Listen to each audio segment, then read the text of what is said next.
Esse aqui é esse micro-ondas Electrolux que você fica digitando, ele fica fazendo esse som bip. Para tirar esse som é super fácil. É só segurar aqui por 4 segundos a tecla 0. Aparece escrito mudo e vai estar sem som nenhum, podendo digitar qualquer coisa.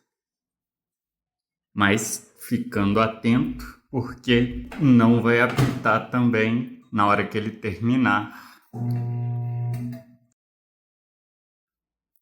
Então, ou, ou você digita, tira do mudo e aí liga ele, ou coloca o celular para tocar neste determinado tempo.